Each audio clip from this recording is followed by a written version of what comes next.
ونستغفره ونؤمن به ونتوكل عليه ونعوذ بالله من شرور أنفسنا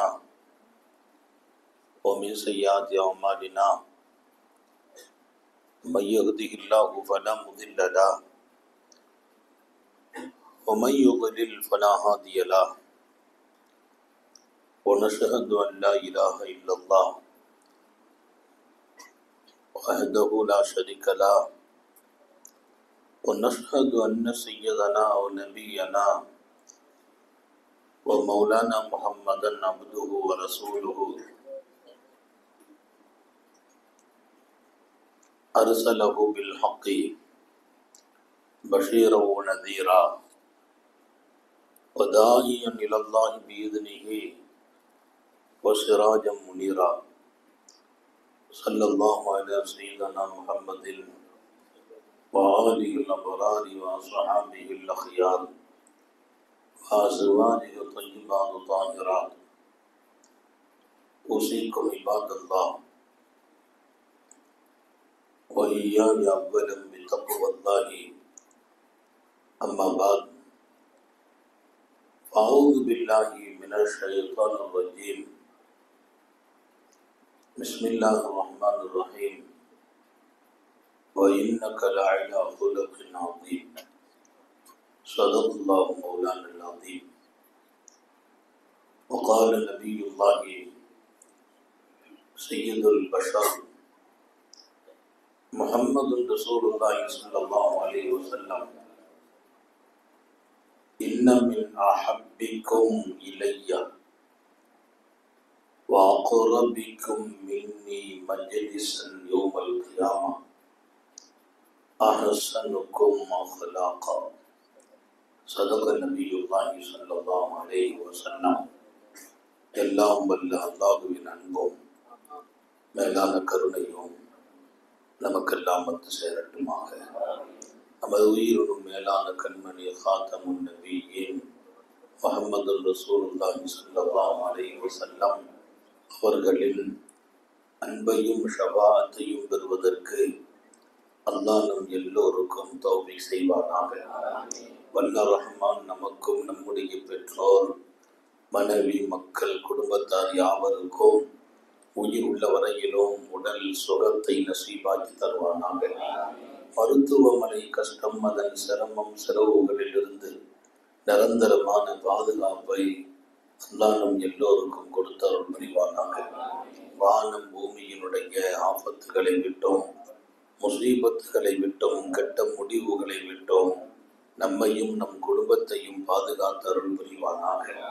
அவனுடைய படைப்புகளின் தீங்குகள் அனைத்திலிருந்தும் நம்மையும் நம் சமூகத்தையும் காத்தருள் புரிவானாக. அல்லாஹ்வின் பேரருளால் நமது உயிரினும் மேலான கண்மணி நபிகள் நாயகம் ஸல்லல்லாஹு அலைஹி வஸல்லம் அவர்களின் நினைவுகளை எடுத்து ஓதப்படுகிற மிகவும் பாக்கியமான நாட்கள். அந்த நாட்களை அவர்களின் பேரன்பை பெறுவதற்கு நாம் ஆக்கிக் கொள்கிற நசீபை அல்லாஹ் வழங்கி அருள் புரிவானாக. அன்பர்களே, மனித வாழ்க்கையில வெற்றி பெறுகிறவர்கள் யார் என்கிறார்கள் நபிகள் நாயகம் ஸல்லல்லாஹு அலைஹி வஸல்லம். பல்வேறு அம்சங்களிலே இருக்கக்கூடியவர்கள், ஒரு தன்மையை சொந்தமானவர்கள் இல்லை. அல்லாஹ் மனிதர்களை மாதிரி உலகத்தில் வேற யாரையும் படைக்கல. மனிதனுக்கு கொடுத்த பாக்கியத்தை வேற யாருக்கும் கொடுக்கல. அவன் படைத்த படைப்புகள் ஒன்றல்ல, வானத்திலும் பூமியிலும் எண்ணில் அடங்காத படைப்புகள். லகத் ஹலக்னல் இன்சான் ஃபி அஹ்ஸனி தக்வீம், ஒரு அழகிய தோற்றம் மனிதனுக்கு நாம் கொடுத்து படைத்தோம் என்றான். இந்த மாதிரி ஒரு கோலம், இப்படி ஒரு தோற்றம், சிரிப்புங்கிறது மனுஷனை தவிர யாருக்கும் இல்லை, மனிதனுக்கே சொந்தம். சில பிராணிகளுக்கு நம்ம பயிற்சி கொடுத்தா சிரிக்கும், சோகமான நேரத்துல அது சிரிச்சுட்டு உட்கார்ந்துட்டு இருக்கும். ஏன்னா நம்ம பயிற்சி கொடுத்துருக்கோம். எப்போ சிரிக்க சொன்னமோ சிரிக்கும். சோகம்னா நம்ம சிரிப்பை அடைக்கிறோம், அது சிரிச்சிட்டு இருக்கும். சிரிப்பு என்பதில் யதார்த்தம் மனிதனுக்கு சொந்தம். அல்லாஹ் கொடுத்தான். ஏன்? என்னை ரொம்ப அழகான தோற்றத்தில் படைத்தான். ஒவ்வொரு மனிதனும் அழகானவன். மனித தோற்றத்தை விட அழகான தோற்றம் இந்த உலகத்தில் படைக்கப்படவில்லை. திருக்குரான் சொல்லுகிறது. அல்லாஹ் அதை ஒரு வார்த்தை சொல்லிடலாம், மனுஷன் அழகா படைச்சோண்டு. அப்படி இல்லை.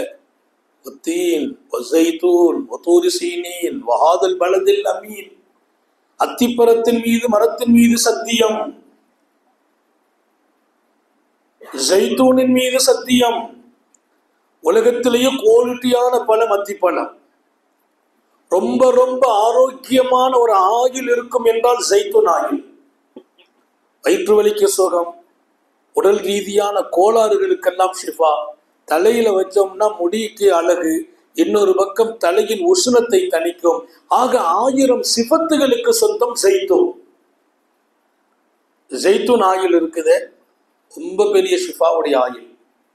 அத்திப்பழம் முடியாதவனை கூட எழுந்திருச்சு நடமாட வைக்கிற சக்தி உள்ளது. அல்லாஹ் சத்தியம் இடுகிறான். அத்திமரத்தின் மீது பழத்தின் மீது சத்தியம், ஜைத்தூனின் மீது சத்தியம். ஒத்தூரி சீனீன், தூரு சீனா மலையின் மீது சத்தியம். வஹாதல் பலதில் அமீன், நிம்மதி அளிக்கிற நம்பிக்கை கொண்ட இந்த புனிதமான மக்கமா நகரத்தின் மீது சத்தியம். லக்கது ஹலக்குனல் இன்சான் ஃபீ அஹ்ஸனி தக்வீம், மனுஷனை ரொம்ப அழகான தோற்றத்துல படைச்சாங்க. நல்லா என்ன அழகா படைச்சிட்டேன் மனுஷனை சொல்றதுக்கு சத்தியம் பண்ணியா சொல்லணும்? ஒரு சத்தியம் பத்தாதா? 4 சத்தியம். அவனே வியந்து சொல்லுகிற இடம், அவனுக்கே ரொம்ப ஆச்சரியமான ஒரு இடம் இது. நம்மை படைத்த அந்த விதம். என் முகத்தை மாதிரி உங்க முகம் இருக்கிறது இல்லை. நம்மால் ஒரு பேனாவை படைக்க சொன்னா எல்லா பேனா ஒரே மாதிரி தான் இருக்கு. கலர் மாத்துனா மாறும். ஒரு முகம் இன்னொரு முகத்துக்கு ஒத்து போவதில்லை. 5 புள்ள பிறக்குது வீட்டுல, 5 விதம். உலகத்தில் எத்தனையோ கோடி, ஒவ்வொரு முகத்துக்கும் இன்னொரு முகத்துக்கும் 1000 வித்தியாசம். நான் படைத்தேன். மனுஷன் அழகான படைப்பு. சில பேர் அழகா இல்லையே. கருப்பணத்து மக்கள் இருக்கிறாங்க, கொஞ்சம் நீக்குற மக்கள் ரொம்ப விகாரமா இருக்கிறாங்க, அவங்க எல்லாம் அழகு இல்லையே. எல்லாம் அழகா படைச்சவங்கிறானே. இல்ல, அழகு இல்லைன்னு நான் அவரை பார்த்து சொல்லிக்கிறணும், அவர் என்ன பார்த்து சொல்லிக்கிறணும். ஆனா அதே சமயம் அவருக்கு அவர் அழகானவர். என்ன பார்த்து நீங்க சொல்லல அதற்கு உங்களுக்கு அழகு கம்மிண்டு. ஆனா ஏன் அழகை நான் 1000 தடவை ரசிச்சுட்டு இருப்பேன். எனக்கு நான் தான் அழகு. கண்ணாடிக்கு முன்னால போய் நின்னா ஓதுற துவா என்ன தெரியுமா? அல்லாஹும்ம ஹஸ்ஸின் ஹுல்கி, என் குணத்தை அழகாக்கு. இது கேட்க சொல்றாங்க ஸல்லல்லாஹு அலைஹி வஸல்லம். யாரு கேட்கணும்? எல்லாரும் கேட்கணும். ஏன்? எல்லாரும் குணத்துக்கும் அழகு வேணும். நிறைய பேர் கோலத்தில் அழகா ஆக்குறாங்க, குணத்துல மோசமா இருக்கிறாங்க. கோலம் ரொம்ப டாப்பா இருக்கும், ஆளை பார்த்தா சார் என்ன டாப்பா இருக்கிறார். உள்ளத்தை பார்த்தா அப்துல் காதிர் ஜீலானி ரஹ்மத்துல்லாஹி அலைஹி, முஹ்யித்தீன் அப்துல் காதிர் ஜீலானி ரஹ்மத்துல்லாஹி அலைஹி, நாங்கள் உங்கள் கல்பை பார்க்கிறோம், நாங்கள் பார்க்கிறோம், சுத்தமாகி வாருங்கள். உங்கள் உள்ளத்தில் உள்ளதை நாங்கள் பேசினால் நாளைக்கு சபைக்கு வரமாட்டீங்க. நாளைக்கு சபைக்கு வரமாட்டீங்க. ஏன்? நீ எவ்வளவு மோசமானவன், நீ எவ்வளவு மோசமானவன், என்ன நினைப்பு மனசுல ஓடிட்டு இருக்கு, அதையெல்லாம் அல்லாஹ் எங்களுக்கு சொல்ல வச்சிருவான் எங்க நாவுல. நாங்க சொல்லிட்டா நாளைக்கு சபையில கூட்டமே இருக்காது.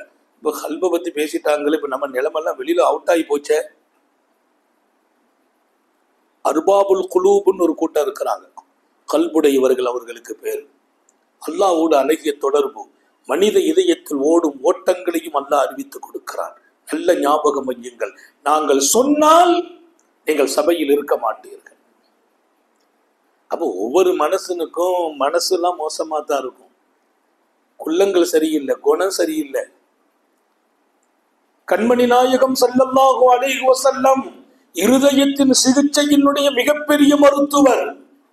அல்லாஹும்ம ஸல்லி அலா சய்யிதனா முஹம்மத் வ அலா ஆலி முஹம்மத் முபாரக் வ ஸல்லிம் அலைஹி. நம்ம இருதய சிகிச்சைக்கு சொந்தக்காரர்கள் நபிகள் நாயகம் ஸல்லல்லாஹு அலைஹி வஸல்லம். கல்ப சுத்தமாக்குறது பெரிய வாழ்க்கை. அதை அழகாக்குறது பெரிய பாடம். அதில் அழுக்குப்பட்டால் அதை அழுக்குப்படுத்தியவர்கள் நஷ்டம் அடைவார்கள் சொல்லல அல்லாஹ், நஷ்டம் அடைந்து விட்டார்கள் என்று சொன்னார். திருக்குரானை திறந்து பாருங்கள். இது அழுக்காக கூடாது, இது அழகாக்கணும். அப்ப கண்ணாடியை நான் பார்த்தா நான் ஓதுற துவா என்ன? அல்லாஹும்ம ஹஸ்ஸின் ஹுல்கி, குணத்தை அழகாக்கு. அது கேட்க சொல்றாங்க. எப்படி அழகாக்கணுமா? கமா ஹஸ்ஸந்த ஹல்கி, என் கோலத்தை அழகாக்கியதை போல், என் கோலத்தை அழகாக்கியதை போல். அப்படியானால் இந்த துஆவை அழகானவர், வெள்ளையானவர், சிகப்பானவர் ஓதணுங்கிறது இல்லை, கருப்பானவர், பங்கரையானவர் அவரும் ஓதுவார். என் கோலத்தை அழகாக்கியதை போல் என் குணத்தை அழகாக்கு. ஏன்? அவர் எப்படி அதை ஓத முடியும்? அவர் கோலம் அழகாட்டா இருக்குது. அவரு கோலம் அவருக்கு அழகா இருக்கும். அவர் அங்க நின்று இப்படிம்பார், லேசா அப்படி தேய்ச்சி விடுவார், இப்படி இழுத்து விடுவார், சரிச்சு விடுவார். ஏன்? அவருக்கு அவர் அழகு. அதனாலதான் சொல்லதான் சொல்றாங்க, அதை கன்ஃபார்ம் பண்றாங்க, டிக்ளேர் பண்றாங்க. பாருங்க, என் கோலத்தை அழகாக்கியதை போல் நான் ஓத வேண்டும். என்னை விட அழகானவர் ஓத வேண்டும், என்னை விட அழகு கம்மியானவர் ஓத வேண்டும். கண்ணாடியை பார்க்கிற போதெல்லாம் என் கோலம் அழகு, என் கோலம் அழகு, என் கோலம் அழகு என்று நான் சொல்ல வேண்டும். ஏன்? லக்கத் ஹலக்னல் இன்சான் ஃபீ அஹ்ஸனி தக்வீம், அழகா மனுஷனை நான் படைச்சேன் அல்லாஹ் சத்தியம் விட்டு சொல்றான். நான் அழகான படைப்பு, என் கோலம் அழகா இருக்குது. இப்போ அழகான படைப்புக்கு சொந்தக்காரன் மனிதன்.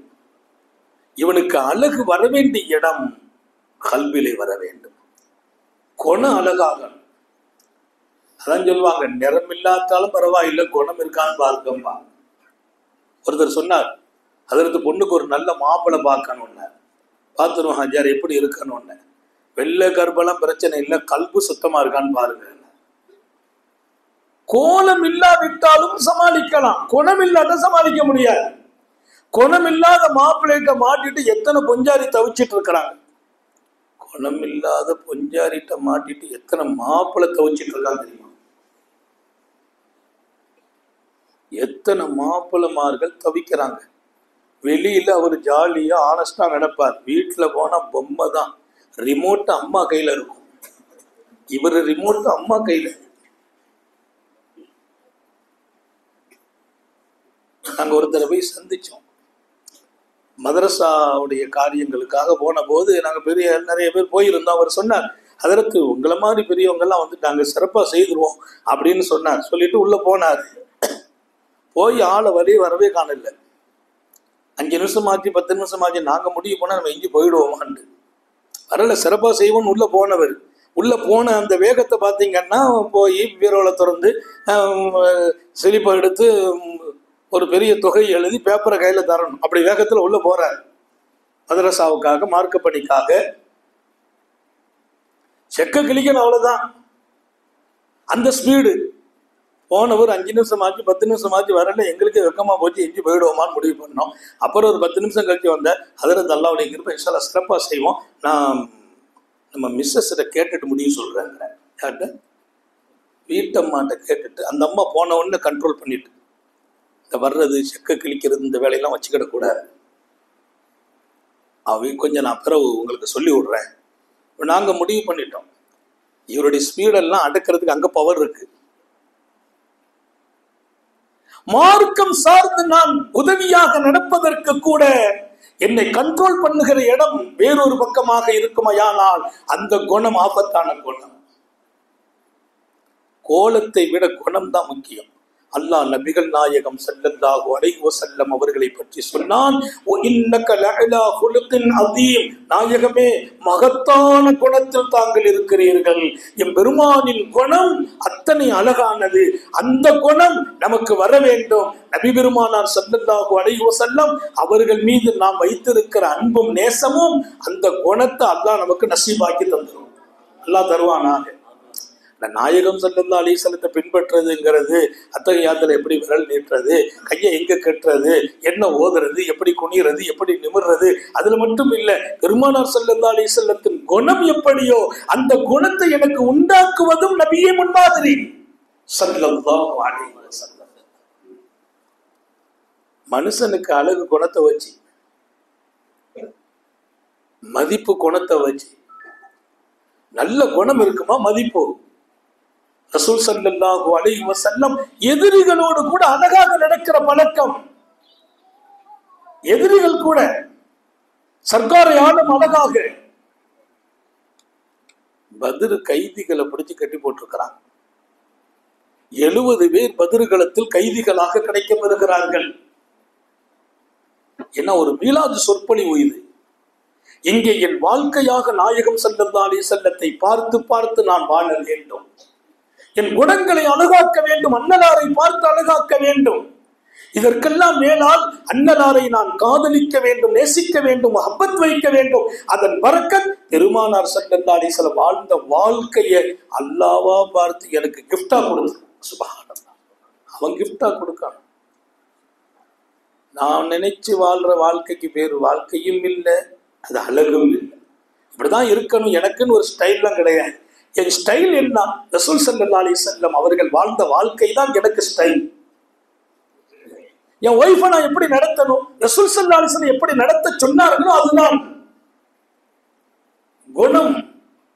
அது பிரதிபலிக்க வேண்டும். பத்ரில் 70 பேர் கைதிகளாக பிடிபட்டு கட்டப்பட்டிருக்கிறார்கள் மஸ்ஜிதுல் நபவியிலே. அந்த கைதிகளை கண்காணிப்பதற்காக சஹாபிகளில் சில பேர் நியமனம் நினைக்கிறாங்க, கண்காணிக்கிறதுக்கு நிற்கிறாங்க. எப்படி ராத்திரில படுக்கிறாங்க, பாதுகாப்பா இருக்கணும். எதிரிகள் ஈமானுக்கும் இஸ்லாத்திற்கும் நபி அவர்கள் நாயகம் ஸல்லல்லாஹு அலைஹி வஸல்லம் அவர்களுக்கும் எதிரிகளாக வந்தவர்கள். அவர்களை கைதியாக கட்டப்பட்டு போட்ட போது அவர்களோடு கண்ணியமாக நடங்கள் என்கிறார்கள். அவர்கள் பசியை தீர்த்து வையுங்கள், தாகித்தால் தண்ணீர் கொடுங்கள், உறக்கத்திற்கு டெஸ்டப்பா இருக்கக்கூடாது. எதிரிகள் கைதியா இருக்கிற போது அவர்களோடு அழகிய கோணம். ராத்திரி ஸல்லல்லாஹு அலைஹி வஸல்லமும் மஸ்ஜிதிலே படுத்துட்டாங்க. அந்த கைதிகளுக்காக பெருமானாருக்கு தூக்கம் வரல. அங்க இருந்து ஒரு முழங்கல் சத்தம் கேட்குது. கட்டப்பட்டு இருக்கிற கைதிகளின் பக்கம் இருந்து ஒரு முழங்கல் சத்தம். தூங்காமல் ஒரு கைதி அழுது கொண்டிருக்கிறார், முணங்கி கொண்டிருக்கிறார். அது இருட்டு நேரம். உத்தம நபிகள் ஸல்லல்லாஹு அலைஹி வஸல்லம் எழுந்திரித்து அந்த கைதிகளின் பக்கமாக அப்படியே வருகிறார்கள். ஒவ்வொருவர்களின் அருகாமையிலும் வந்து அங்கே யாரின் முனங்கள் இப்போது கேட்கிறது என்று செவியை தாழ்த்தி வந்து கொண்டே இருக்கிறார்கள். சில கைதிகள் தூங்கி கொண்டு இருக்கிறார்கள். கடைசியாக நபி பெருமானார் கொஞ்சம் கொஞ்சமாக ஒவ்வொருவரையாக பார்த்து வர அந்த பக்கமாக கைதிக்கு பாதுகாப்பாக இருந்த சஹாபிகள் முழித்துக் கொண்டார்கள். விழித்து பார்க்கிறார்கள். ஸல்லல்லாஹு அலைஹி வஸல்லம் தூங்க வேண்டிய நேரத்தில் நடமாடிக்கொண்டிருக்கிறார்களே, எதற்கு நடமாடுகிறார்கள்? வந்து பார்க்கிறார்கள், ஒரே ஒரு கைதி அவர் முடங்கி கொண்டிருக்கிறார். அவர் பக்கத்தில் நின்று விட்டார்கள். மொத்த மாணவியின் அருமை தோழர்களும் கண்காணிக்கிறார்கள். என்ன செய்ய போகிறார்கள்? பெருமானார் ஸல்லல்லாஹு அலைஹி வஸல்லம் அங்க நிற்கிறாங்க, நின்று பார்க்கிறார்கள். அவர் தூங்கவில்லை, முணங்கி கொண்டிருக்கிறார். அழுகை அவருக்கு மிகைத்திருக்கிறது. என்னவென்று பார்த்தபோது அவர் கையில் போடப்பட்ட கட்டு கொஞ்சம் இறுக்கமாக கட்டப்பட்டிருக்கிறது. அவருடைய கையிலே கட்டு கொஞ்சம் இறுக்கம். கையில இறுக்கம் வரும்போது அது அப்படியே ரத்தத்தை உறிஞ்சிக்கிட்டே இருக்கும். தூக்கம் வராது. வலி உடம்புல வந்தா தூக்கம் போயிடும். உடம்புல வலி வந்துச்சுன்னா தூக்கம் போயிடும். தலைவலி வந்தா தூங்குவாரா? தூங்க மாட்டார். பல்வலி உள்ளவர் தூங்குவாரா? தூங்கவே மாட்டார். பல்லுக்கு வலி வந்தா தூக்கம் போயிடும். தலைவலி வந்தா தூக்கம் போயிடும். உடம்பு வயிற்று வலி வந்தா, வலி இருந்தா தூங்க முடியாது. அவருக்கு கையை கட்டப்பட்டு இருக்கிறது, கட்டு கொஞ்சம் இறுக்கமாக கட்டப்பட்டு இருப்பதாலே அவர் முணங்கி கொண்டிருக்கிறார். சர்க்காரை ஆலம் ஸல்லல்லாஹு அலைஹி வஸல்லம் பார்த்து விட்டு அந்த கையினுடைய கட்டை அவிழ்க்கிறார்கள். எதிரி ஈமானோடு இஸ்லாத்தோடு நபியோடு ஸல்லல்லாஹு அலைஹி வஸல்லமை தாக்க வந்தவர்கள். அந்த கையை அவிழ்த்து கட்டை இறுக்கத்தை குறைச்சி மீண்டும் லேசா கட்டுறாங்க. கட்டிட்டு கொஞ்சம் விலகி நின்று பார்த்தாங்க. அவர் முனங்கள் நின்று போச்சு. அவர் தூங்க ஆரம்பிச்சிட்டார்.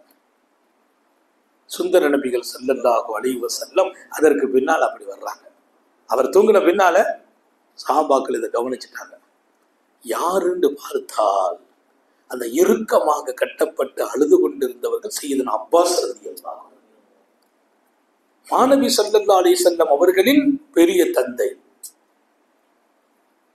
சஹாபி பெருமக்கள் யோசிக்கிறார்கள், தன் பெரிய தந்தை கஷ்டப்படுகிறார் என்பதற்காக ஸல்லல்லாஹு அலைஹி வஸல்லம் அவருக்கு ரிலீஃப் பண்ணி இருக்கிறாங்க. பெருமானார் ஸல்லல்லாஹு அலைஹி வஸல்லம் பெரிய தந்தை, சின்ன தந்தை, அண்ணன், தம்பி, சொந்தக்காரர்லாம் வரல. யாரோ ஒருவர் முணங்குகிறார். அவருடைய முணக்கம் தணிவதற்கு, அவருக்கு ஏதேனும் கஷ்டம் இருந்தால் தணிக்கணுங்கிறதுக்காக ராத்திரி தூங்காமல் எழுந்திரித்து வந்து ரசூல் ஸல்லல்லாஹு அலைஹி வஸல்லம் கையினுடைய கட்டை பார்த்து இறுக்கமா இருந்தபோது அவிழ்க்கிறார்கள். இது அப்பாஸ் அல்லாது வேறொருவராக இருந்தாலும் இதுதான் நடந்திருக்கும். மறுநாள் காலையில சஹாபாக்கள் கூடி பேசிக்கிட்டாங்கன்னா, நாயகம் ஸல்லல்லாஹு அலைஹி வஸல்லம் தன்னுடைய அப்பாஸ் வாப்பா மேல பிரியமா இருக்கிறாங்க, அதனாலதான் அந்த கட்டை அவிழ்த்திருக்கிறாங்க. நம்ம ஒண்ணு பண்ணுவோம், காலையில எல்லாத்தையும் விடுதலை பண்ண போறாங்க. எப்படி விடுதலை பண்ண போறாங்கன்னா, அவங்க ஒவ்வொருத்தங்களுக்கும் இவரது காசு வேணும். அந்த கைதிகளை பிணையாக்கி விடுறதுனால கைதிகளுக்கு பணம் பரிகாரமா கொடுத்து விடுதலை. அப்பாஸ் ரலியல்லாஹு அன்ஹு அவங்களுக்கு விடுதலைக்கு காசு வாங்காம விடுதலை செய்ய சொல்லுவோம். காசு வாங்காம விடுதலை செய்ய யார சொல்லலாம், நாங்க திருப்தி படுறோம். இந்த பகுதியை மட்டும் இமாம் புகாரி எழுதுவார் ஹதீஸ்ல. இந்த பக்கத்தை மாத்திரம் காசு வாங்காமல் விடுதலை செய்வோம் என்று வருகிறார்கள். சர்க்கார் ஆலம் ஸல்லல்லாஹு அலைஹி வஸல்லம் தர்பாருக்கு வந்தாங்க. யார சொல்லலாம், இன்னைக்கு கைதிகளை விடுவிக்கிறோம், காசு வாங்கி தான் விடுவிக்க போகிறோம். சையதுனா அப்பாஸ் ரலியல்லாஹு அன்ஹுக்கு வாங்க வேண்டாம், நாங்க அதை திருப்திப்படுகிறோம் என்றார்கள். காரணத்தை எல்லாம் சொல்லல. என் பெருமான் சொன்னாங்க, அவருக்கு கொடுக்கிற வேண்டிய, அவர் தர வேண்டிய காசில் ஒரு திருகத்தை நீங்க விடுறதுக்கு நான் சம்மதிக்க மாட்டேன். ஒரு திருகத்தை நீங்கள் விட நான் சம்மதிக்க மாட்டேன். எங்கே கட்டப்பட்டு இருக்கிற அத்தனை கைதிகளும் சமம், எல்லா கைதிகளையும் சமமாகத்தான் நடத்த வேண்டும். அப்பாஸ் ரலியல்லாஹு அன்ஹு கிட்ட மட்டும் காசு வாங்காம இருக்கிறதுக்கு என்ன அவசியம் வந்து போச்சு? இல்ல தங்களுடைய பெரிய தந்தை, அதெல்லாம் இல்லப்பா, எல்லாரும் நம்ம மக்கள். கைதிகளை விடுவிக்கிற போது எல்லாருக்கும் என்ன சட்டமோ அதுதான் அப்பாஸுக்கும். பெருமானார் சொன்னாங்க, நேற்று ராத்திரி நான் கொஞ்சம் இறுக்கத்தை குறைச்சி விட்டேன்னு நினைக்கிறீங்களோ, ஸ்டாப் ஆயிட்டான். அது அப்பாஸுக்காக குறைக்கப்பட்டதல்ல, எந்த கைதி அழுதாலும் அதுதான் நடந்திருக்கும் என்றார்கள். எந்த கைதி அழுதாலும். குணம் என்பது அது மனிதனுக்கு கிடைத்ததை போல் யாருக்கும் கிடைக்கவில்லை. மனிதன் குணத்தால் அவன் போய் தொடும் இடம் மிகப்பெரிய இடம். அவன் நல்ல குணத்தால் போய் சேரும் இடம் மிகப்பெரிய இடம். நல்ல குணத்தால் அவன் பணத்தை மாத்திரம் சம்பாதிக்கவில்லை, நண்பர்களை சம்பாதிக்கிறான். நல்ல குணங்களால் நல்ல குடும்பத்தை சம்பாதிக்கிறான். நல்ல குணத்தால் நல்ல பிள்ளைகளை சம்பாதிக்கிறான். நல்ல பெற்றோர்களை அவனுக்கு அல்லாஹ் தவமாக கொடுக்கிறான். குணம் இழக்கிற போது எல்லா நசீபையும் இழந்து விடுகிறான். நல்ல குணம் இருக்குமா, எல்லாம் கிடைக்கும். ஆளு பாத்தெல்லாம் நடக்கிறது இல்ல. எதிரிட்ட கூட நல்ல குணத்தை காட்டுகிற மாமனிதரை இந்த உலகம் பார்த்தே இருக்காது. என்னை தாக்க வந்தவரை பழிவாங்க வேண்டும் என்பதுதான் இன்றைக்கு 1000 பேரின் இலக்கு. என்னை தாக்க வந்தவருக்கு கூட உதவி செய்ய வேண்டும் என்ற குணம், அது முஹம்மது ரசூலுல்லாஹி ஸல்லல்லாஹு அலைஹி வஸல்லம் அவர்களின் குணம்.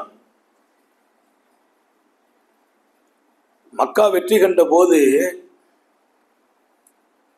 அபூபக்கர் சித்திக் ரலியல்லாஹு அன்ஹுடைய வாப்பா அதுவரைக்கும் இஸ்லாத்துக்கு வரல. மக்கா வெற்றி எப்போ வருது? ஹிஜ்ரி 8ஆம் ஆண்டு. ஹிஜ்ரி 8. பெருமானார் ஸல்லல்லாஹு அலைஹி வஸல்லம் மதீனா வந்த போது மக்காவிலிருந்தே இஸ்லாம் பிறந்திருக்கிறது. மதீனா வந்தது ஹிஜ்ரி துவக்கமாகுது. அபூபக்கர் சித்திக் இஸ்லாத்துக்கு வந்து கிட்டத்தட்ட பல வருஷங்கள், 20 வருஷம் மேலாச்சு, வாப்பா முஸ்லீம் ஆகல. கட்டாயப்படுத்தி இதை கொடுக்கறது இல்லை. லா இக்ராஹ ஃபித்தீன், இந்த தீனில் நிர்பந்தம் இல்லை, கட்டாயமாக்குறது இல்லை. அவங்க விளங்கணும், இந்த தீனை விளங்கி உள்ளே வர்றது.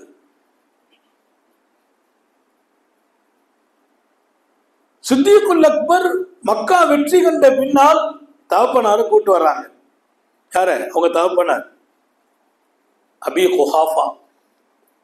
அவரை கூட்டு வர்றாங்கன்னா அவரால் நடக்க முடியல, வயசாகி போச்சு. ஏன்னா அபூபக்கர் சித்திக் ரலியல்லாஹு அன்ஹு அவங்களுக்கு நபி ஸல்லல்லாஹு அலைஹி வஸல்லம் அவங்களுக்கு வித்தியாசம் 2 வயசு. அபூபக்கர் சித்திக்குக்கும் நபி அவர்களுக்கு 2 வயசு வித்தியாசம். 2 வயசு கம்மி அபூபக்கர் சித்திக் ரலியல்லாஹு அன்ஹு. பெருமானார் 2 வயசு கூட. நாயகம் ஸல்லல்லாஹு அலைஹி வஸல்லம் நபித்துவம் 40 வயதில், அபூபக்கர் சித்திக் 38 வயசு. அவங்க தகப்பனாரை கூட்டு வர்றாங்க. ஹிஜ்ரி 8ல காத்தமுன் நபியின் ஸல்லல்லாஹு அலைஹி வஸல்லம் கிட்டத்தட்ட 60 வயசு. அபூபக்கர் சித்திக்கு 58 வயசுக்கு பின்னால் அவங்க வாப்பா வயசு எவ்வளவு இருக்கும்? முதுமையான நிலை. கஷ்டப்பட்டு நடத்தி கூட்டு வர்றாங்க. காத்தமுன் நபியின் ஸல்லல்லாஹு அலைஹி வஸல்லம் தர்பாரில் கொண்டு உட்கார வைப்பதற்காக, கலிமாவையும் ஈமானையும் ஏற்பதற்காக வந்த போது பெருமான் அவரை பார்த்து விட்டு சொன்னார்களாம், யா அபூபக்கர், அபூபக்கர், என்ன காரியம் செய்தீர்கள்? தகப்பனார் கஷ்டப்படுகிறார்கள், வயசாகி போச்சு, ஏன் அவங்களுக்கு கூட்டு வரீங்க? நீங்க சொல்லியிருந்தா நான் அங்க வந்து அவர்களுக்கு களிமா சொல்லி கொடுத்திருப்பேன், நான் வந்திருப்பேன். எங்கே இருக்கிறார்கள் நபிகள் நாயகம்? எங்கே அந்த குணம்? எங்கே அந்த வார்த்தை வருமா? அவங்க தானே வரணும். நான் அங்கே வந்திருப்பேன். அபூபக்கர் சித்திக் ரலியல்லாஹு சொன்ன பதில் என்ன தெரியுமா? யா ரசூலல்லாஹ், ஒஹுவாஹக்கு ஐயம்சி இலைக்கு வாங்கலாம். அவர் தான் இங்க நடந்து வர்றதுக்கு தகுதியான ஆளு, தாங்கள் இல்லைன்னா. எங்க தகப்பனார் தான் தகுதி, நடந்து வரணும். பெருமானார் ஸல்லல்லாஹு அலைஹி வஸல்லம், வேண்டாம் அபூபக்கர், பாப்பா அங்கே இருக்கட்டும். வெள்ள முடி தலதலன்னு மிளுருது, தாடியிலையும் தலையிலையும். ஸல்லல்லாஹு அலைஹி சொன்னாங்க, அந்த முடியை கொஞ்சம் கலர் கொடுத்துருங்க. கலர் கொடுத்து கொண்டு வாங்க, பாப்பாவுக்கு முடி ரொம்ப வெள்ளையா இருக்குது, வெள்ளை ரொம்ப இருக்கும்போது லேசா கலர் கொடுங்கன்னாங்க. ஆனா சொல்லிட்டு ஒரு வார்த்தையை சேர்த்து சொன்னாங்க, இந்த மக்களை பத்தி நல்ல விளங்கும். பஜ்ஜத்தனி சவால், நான் டை அடிச்சிடாதீங்க, கருப்பு கொடுத்துடாதீங்க, கலர் கொடுங்க, கருப்பு கொடுக்க கூடாது. இன்னைக்கெல்லாம் அன்னைக்கு நம்ம நண்பர் ஒருத்தர் பார்த்தா 65 வயசு, சும்மா கலரா அப்படி கருப்பா இருக்குது முடி. எனக்கு ஆச்சரியமா இருந்துச்சு, நமக்கு பூரா வெள்ளையா போச்சு, இந்த மனுஷனுக்கு கருப்பா இருக்குது. நம்ம செட்டுல உள்ள ஆளு தான், நல்ல கருப்பு, தாடி தலை எல்லாம். நான் கேட்டேன், என்ன ரொம்ப கலரா? அது நமக்கு அந்த வாலிபம் இன்னும் இருக்குது இல்லை. கடைசியில பார்த்தா 2 நாளைக்கு ஒருக்க இந்த கருப்பு டை அடிச்சுட்டு அலையிறாங்க. 2 நாளைக்கு ஒருக்க தாடியில எல்லாம் கருப்பு. பஜ்ஜத்தனி சவால், முடியில் வெள்ளை விழுந்தால் அந்த வெள்ளை, அந்த நரையை சொன்னாங்க ரசூல் ஸல்லல்லாஹு அலைஹி வஸல்லம், நரை விழுமா, உனக்கு நரகத்தில் அதாபு கொடுப்பதற்கு கூட அல்லாஹ் வெட்கப்படுகிறான் என்றார். இன்னல்லாஹ யஸ்தஹி அய்யுஅஸிப லிஷைப், தாடியிலும் தலையிலும் வெள்ளை முடி விழுந்தவர்களை அல்லாஹ் வேதனை கொடுக்க வெட்கப்படுகிறான். அல்லாஹு தஆலா நமக்கு வேதனையிலிருந்து பாதுகாப்பானாங்க. அதுல இன்னொரு செய்தியும் சொல்றாங்க, வெள்ளை முடி விழுற வரைக்கும் வாழணும், வெள்ளை முடி வர்ற வரைக்கும், அந்த வயசு வரைக்கும் வாழும் போது நமக்கு அதாபு கொடுக்க கூட அல்லாஹ்வுக்கே வெக்கமா இருக்கலாம். அதுல இன்னொரு பாடமும் இருக்குது. நம்ம 60 வயசு 70 வயசுல வெள்ளை முடி விழுந்துச்சுன்னா உன்னை அதாபு கொடுக்க அல்லாஹ் வெக்கப்படுறான்னா, நீ பாவம் செய்ய வெக்கப்படாம இருக்கணும் இல்லையா? பாவம் செய்யறதுக்கு உனக்கு வெக்க வரணுமா இல்லையா? நீ 60 வயசுல பாவம் செய்கிறாயே, 60 வயசுல தப்பு பண்ணுகிறாயே, வெக்கப்பட வேண்டாமா? நீ உன்னை தண்டிக்க அல்லாஹ் வெக்கப்படுகிறானே, உனக்கு ஏன் வெக்கமில்லை? அல்லாஹ் பார்க்கிறான்கிற உணர்வு இல்லை. அது அதற்குள்ளே பதித்த பாடம். அப்போ வாப்பாவுடைய வெள்ள முடியல லேசா கலர் பூசுங்கன்னா நம்ம மருதாணி பூசிக்கிடலாம். இந்த சிகப்பு சாயம் மருதாணி பிடிச்சிக்கலாம். அது ஒரு சுண்ணத்துங்கிறாங்க. மருதாணி போட்டு தாடியை கொஞ்சம் லேசா கலராக்கலாம். ஆனா கருப்பு மாத்திரம் தவிர்த்து கொள்ளுங்கள் என்று காத்தமுன் நபியின் ஸல்லல்லாஹு அலைஹி வஸல்லம் சித்திக்குல் அக்பர் ரலியல்லாஹு அன்ஹு இடத்திலே சொல்கிறார்கள். இங்கே உங்கள் கவனத்தில் நான் பதிப்பேன், எம்பெருமான் ஸல்லல்லாஹு அலைஹி வஸல்லம் தங்களது மிக உயர்வான குணத்தால் மனிதர்களை சம்பாதித்தார்கள், லட்சோப லட்ச இதயங்களை சம்பாதித்தார்கள். எதிரிகள் கூட அடிமையா போனாங்க. நாயகம் ஸல்லல்லாஹு அலைஹி வஸல்லத்தை தாக்க வந்தாங்க, அடிக்க வந்தாங்க, குறை சொல்ல வந்தாங்க, எதிர்த்து பேச வந்தாங்க. வந்தவங்க பூரா நபியிடத்துல வந்த பின்னால் சர்க்காரை ஆலம் ஸல்லல்லாஹு அலைஹி வஸல்லத்தை விட்டு வெளியில போற போது அவங்க எப்படி போறாங்கன்னா மிகச்சிறந்த ஈமானோடு வெளியில போறாங்க. தாக்க வந்தவங்க தாங்கி பிடித்து விட்டு வெளியேறினார்கள். எப்ப நடந்துச்சு? அந்த குணத்தால். சீரிய குணம். அல்லாஹ் திருக்குரானிலே பாராட்டுகிறான், நாயகமே நீங்கள் உயர்ந்த குணத்தில் இருக்கிறீர்கள். சரி, நான் இன்னைக்கு நிறைவுக்கு வருகிறேன். நபிகள் நாயகம் ஸல்லல்லாஹு அலைஹி வஸல்லம் நமக்கு சொன்னாங்க, என் அன்பு வேணுமான்னு கேட்டான். யாராச்சும் மறுப்போமா? நாம ரசூலுல்லாஹ்வுடைய முஹப்பத் வேணும்னு கேட்டுக்கிட்டு இருக்கோம். பெருமானா நம்மள்ட்ட கேட்கிறாங்க, என் அன்பு உங்களுக்கு வேணுமா? அவங்க முஹப்பத்துக்காகவே வாழ்கிறோம். என் முஹப்பத் உங்களுக்கு வேணுமா? இன்ன மின் அஹப்பிக்கும் இலை, உங்களில் எல்லாம் எனக்கு பிரியமான ஆள் யாரு தெரியுமான்னு கேட்டான். அந்த பிரியமான ஆள் அல்லாஹ் நம்ம பேரை பதிவு செய்வானா? உங்களில் எனக்கு பிரியமானவர். இன்னொரு பாயிண்ட் சேர்க்கிறான், வஅக்ரபிக்கும் மின்னி மஜ்லிஸன் யௌமல் கியாமா, கியாமத்து நாளில் என் பக்கத்துல இருக்கிற வாய்ப்பு யாருக்கு கிடைக்கும் தெரியுமான்னு கேட்டான். அல்லாஹு அக்பர். யார் பக்கத்துல? நாயகம் ஸல்லல்லாஹு அலைஹி வஸல்லம் பக்கத்துல உட்கார்றது. அல்லாஹ் நம்ம எல்லாருக்கும் நசீபாக்குவானாக.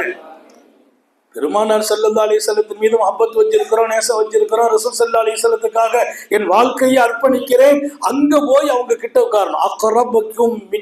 அக்ரபிக்கும் மின்னி மஜ்லிஸன், என் பக்கத்துல இருக்கணுமா, என் அன்பு வேணுமா? 2 பாயிண்ட். அன்பு வேணும், சர்க்காரையாலும் ஸல்லல்லாஹு பக்கத்துல போய் உட்காரணும். அவங்க கிட்ட உட்கார்றதை விட மறுமையில வேற என்ன, சொர்க்கமே சுகமாகுமா இல்லையா? தாஹா நபி ஸல்லல்லாஹு பக்கத்துல உட்கார்றது. ஹதீஸை நீங்க பாத்தீங்கன்னா சஹாபாக்கள் ஆசைப்பட்டதெல்லாம், யா ரசூலல்லாஹ் சொர்க்கம் எங்களுக்கு கிடைக்கும் சொல்லிட்டீங்க, தங்களுடைய அருகாமை கிடைக்குமான்னு கேட்டாங்க. அருகாமை வேணுமே. சஹாபாக்கள் ஆசைப்பட்ட இடம் அண்ணல் எம்பெருமான் ஸல்லல்லாஹு அலைஹி அருகாமையில் போய் உட்கார்றது. அந்த அருகாமை உங்களுக்கு வேணுமா?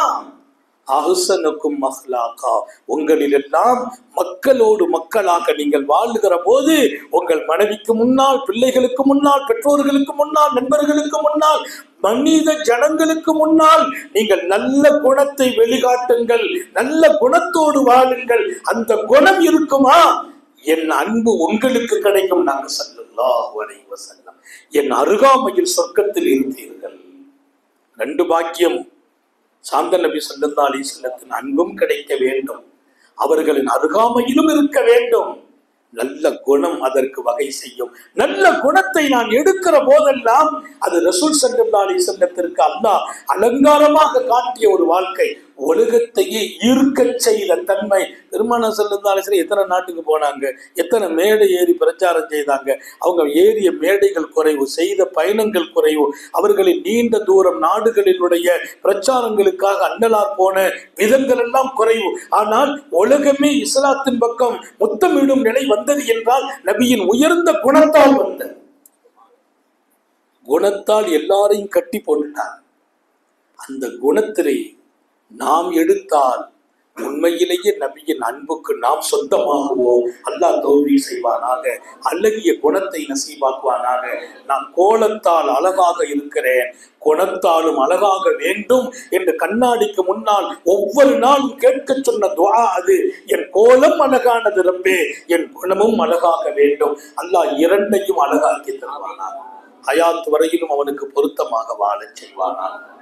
இடும் மூச்சும் எழும் பேச்சும் அவன் சிந்தனையாக்கி வைப்பானாக. ஓடும் ரத்தம் அவன் அன்பு கலந்து ஓட வைப்பானாக. ஹயாத் இருக்கிற வரையிலும் கொடிய நோய்களில் சிக்கிவிடாமல் பாதுகாப்பானாக. கேன்சர் போன்ற நோயிலிருந்து பாதுகாப்பானாக. முடங்கி விடாமல், படுக்கையில் விழுந்து விடாமல் பாதுகாப்பானாக. நாம் பெற்ற பிள்ளைகள், நம் கரம் பிடித்த மனைவியர்கள் நம்மோடு வாழ்கிற காலத்திலும் நமக்கு பின்னாலும் சஞ்சலப்படாமல் பாதுகாப்பானாக. நம்முடைய வீட்டில் பரக்கத்தின் வாசலை திறந்து வைப்பானாக. சோதனைகள், நெருக்கடிகள், முசீபத்துகளை அவன் தடுத்து நிறுத்துவானாக. நீண்ட நெடிய நாட்கள் நோய் நொடிகள் இல்லாமல் உடல் ஆரோக்கியத்தோடு, மன நிறைவோடு, இன்பத்தோடு அல்லாஹுவை நின்று வணங்கி வழிபட்டு வாழும் நசீபையும் பாக்கியத்தையும் எல்லாம் அல்ல அல்லாஹ் உங்களுக்கும் எனக்கும், நம்மை ஈன்றெடுத்த தாய் தந்தையர்களுக்கும், நமது மனைவி, மக்கள், உற்றார் உறவினர் யாவருக்கும் கொடுத்தருள் புரிவானாக. உயிரினும் மேலான கண்மணி காத்தமுன் நபியின் சர்க்காரை ஆலம் சுந்தர நபிகள் ஸல்லல்லாஹு அலைஹி வஸல்லம் அவர்களை கனவிலும் நனவிலும் கண்டுகளிக்கும் பெரும் பாக்கியத்தை அல்லாஹ் நம் எல்லோருக்கும் கொடுத்தருள் புரிவானாக என்ற நல்ல துஆக்களோடு உங்கள் எல்லோருடைய துஆவை ஆதரவைத்து, குறிப்பாக உலமா பெருமக்களின் உயிரோட்டமான துஆவை ஆதரவைத்து என் வார்த்தைகளை நிறைவுபடுத்துகிறேன். வாஹிரு தஅவானா அனில் ஹம்துலில்லாஹி ரப்பில் ஆலமீன். அஸ்ஸலாமு அலைக்கும் வரஹ்மத்துல்லாஹி வபரகாத்துஹு.